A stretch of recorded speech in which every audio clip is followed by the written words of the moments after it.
Keyinki söz Madumarov Adaхан Кемсанбаевичке берилет. Рахмат, бүтін Қырғызстан Мадумаров. Бұл мыйзам ең қорқыныштуысы ушунда турат. Депутаттар дагы комитетті кабыл албай, тилекке каршы бөлім кабыл алып атат да. Мына депутаттар бир канча мыйзамды долбоорду киргизишти, баарын четке кагылды. Эмне үчүн деген суроого бирөө да жооп бере албайт. Эмне үчүн деп суроо бердим мен өткөндө комитетте, жооп бере албайт. Министр мырзага берейин суроону. Убакыт өтө аз да тилекке каршы. Мен экинчи жолу жазылууга туура келет.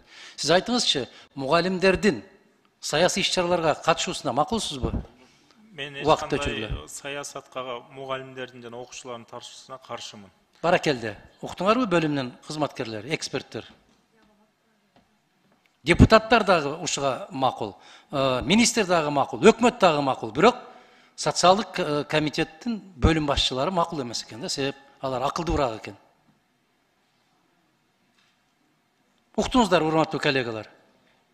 Министр да макул, депутаттар да макул, бирок бөлүм макул эмес.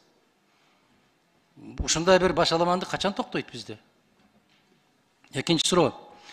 Азыр Дастан мырза айткан суроого жолдош министр, сиз так жооп беришиңиз керек эле. Туура маселе коюп атат. Кыргызстанда болгону 10%дан аз жогорку окуу жайдын студенттери мамлекеттин эсебинен окуп атат. 90%дан ашыгын ата энеси төлөп атат. Анан ошолорду башкарабыз дейсиңерби?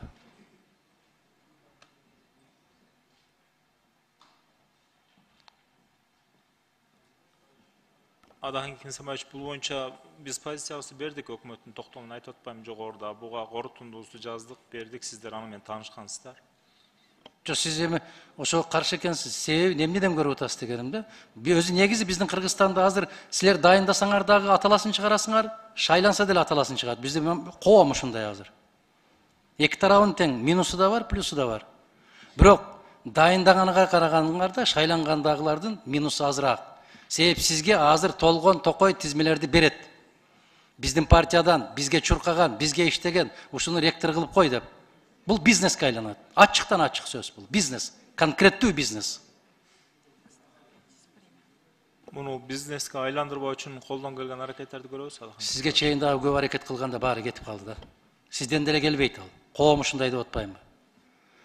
А эмне үчүн сиз макул болбойсуз? Ушу күздө билим берүү жөнүндөгү кодекс мен сунуш кылдым эле. 3 бөлүмдөн турган кодексти кабыл алалы, ошонун ичине баарын киргизели. Эмнеге шашып атабыз?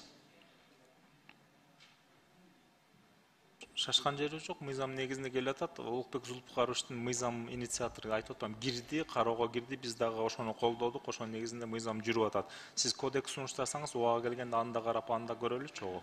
Мына шайланганга чейин башкача сүйлөйсүңөр дагы, шайлангандан кийин асмандан түшкөндөй болуп каласыңар да. Мен ошондо сизге министрликке коюп атканыңызда мен суроо бердим эле. Ушуга макулсузбу? Макул. Айтып атпайм, сиз кодекс жөнүндө сунуш берип атасыз, мына эми чыкты да, жаңы эле баштадыңыз сиз. Бизге келгенде кодекстин өзөгүн карайлы, ичин карайлы, чогуу иш алып баралы. 10 секунд. 10 секунд. Кечирип коесуз. Мен эсиңизге салып коеюн, эгер ушундай болуп парламент менен өкмөт, министрлик бирге даярдаганга макулсузбу дегенде макул дедиңиз. Мен бүгүнкү күндөгү эсимде турат. Азыркы күнү мыйзамды и так биз ошондой алып баратабыз. Мына ким Айдарбеков, Чыңгыз Азаматовичтер менен иштеп атабыз бул жерде. Алар группа болуп иштеп, биз менен чогуу иш алып барып атышат.